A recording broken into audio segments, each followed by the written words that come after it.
It has only been, somehow, 1 month since Donald Trump fired Attorney General Pam Bondi. And in that time, there has been a surge of activity out of the DOJ, all centered on placating Trump's desire for retribution and revenge. Investigations have been started or advanced against a number of Trump's perceived enemies. Plus, there's been the continued rewriting of the events around January 6th. As the New York Times' Glenn Thrush describes it, quote, by firing Attorney General Pam Bondi and then conspicuously declining to name her interim replacement, Todd Blanche, as the permanent successor, Trump has created an environment in which multiple officials seem to all be fighting for their jobs. According to current and former officials, the result is ever greater incentive to execute his increasingly extreme demands without much pushback. Joining us to talk about this and more, Democratic Congressman Jamie Raskin of Maryland. He's the ranking member of the House Judiciary Committee and a constitutional expert. So, sir, when you look, and we've talked to you about this, I guess, for a year plus at this point, on a year here, on the DOJ, what is happening. I know you have a lot to say about that, yeah. but I'm more curious what you think post-DOJ reforms might actually look like. What you and your party should do post this DOJ. We need a sweeping de-Trumpification of the Department of Justice. There are huge parts of the DOJ that have just been dismantled. I mean, for example, when they started off, they said they're no longer going to enforce the Foreign Corrupt Practices Act. They've stopped monitoring foreign subversion of American elections. In other words, they want to facilitate all of that. The Pardon Office was dismantled so it could become a totally political operation run out of the White House and Donald Trump's brain and, you know, the political operatives. So we need to reestablish the basic functions of the office, and then we need to we have to go after all of the corruption that pervades the Department of Justice and the rest of the government. So that's a huge task. I mean, that's the work of a generation. That's not going to happen in 3 months or 6 months when we get the House, the Senate, and the White House back. But that's where we're headed. We need to de-Trumpify this government and restore it as an instrument for the common good and for American constitutional democracy rather than the private self-enrichment of one guy and his family.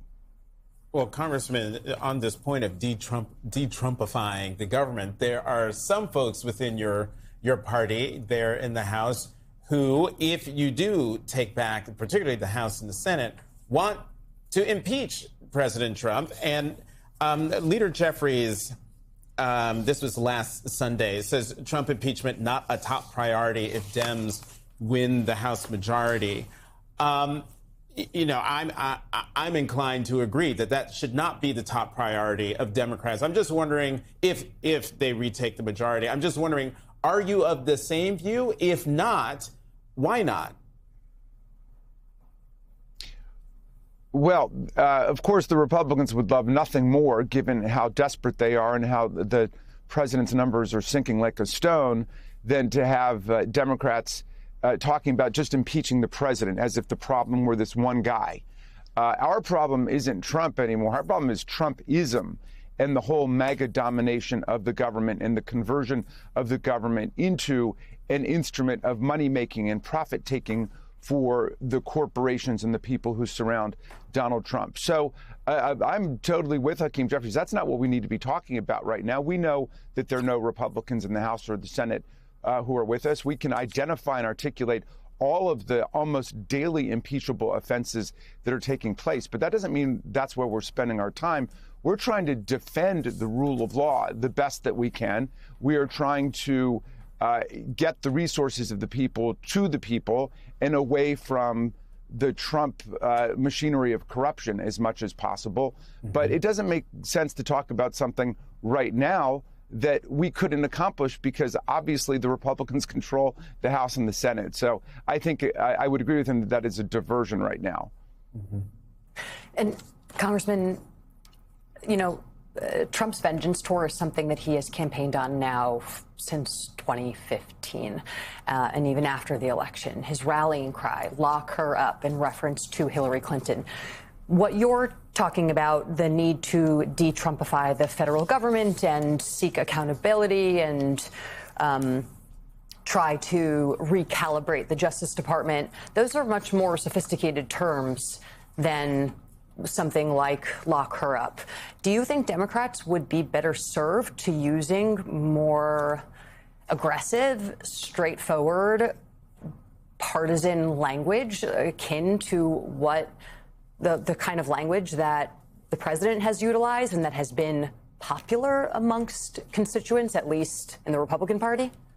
Or is that not what Democrats want? Well, look, we're winning all over the country. I mean, we're winning in Virginia, we're winning in New Jersey, we're winning in California, we're winning in Texas. We are in a mass movement to reclaim American government and to defend and rehabilitate our Constitution against these people.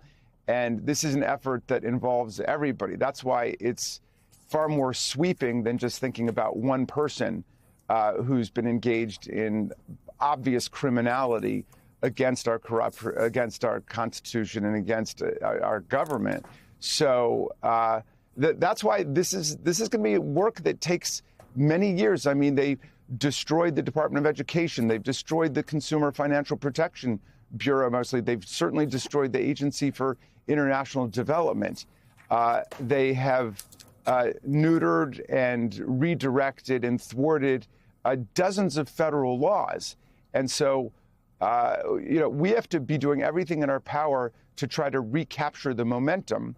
And right now, that means we've got to win Congress back. And that's why, I'm spending pretty much every weekend I can out on the road campaigning for people. And that's what we need to be doing. And different people running in different parts of the country are emphasizing different things according to the level of pain that's being caused in different kinds of areas. And some people, it's about the stripping of SNAP funds. In some areas, it's about the stripping of the ACA health tax credits. In some places, it's about Medicaid. In some places, it's about the environment. In others, it's about corruption. But everybody knows that this administration really has been destroying all of the progress we've been making. And, nothing is more on people's minds right now than what the Supreme Court just did in the Calais decision, which threatens to wipe out every majority African-American congressional district in the South of the United States. But nowhere in your answer, Congressman, did you use the word prosecute. So when it comes to accountability, do soon to be, potentially down the line in either the next election cycle or the election cycle after that, do former Trump officials need to be prosecuted by a democratically controlled Department of Justice? Well, again, that's a Trumpified framing of it. Everybody who violates the law needs to be held to account by the Department of Justice, which we have traditionally considered not to be a partisan institution, right? So they think of it like this is just Trump's mechanism for vengeance against his opponents, like this utterly absurd and ridiculous prosecution of James Comey for his seashell display, or coming upon a seashell display that they don't like.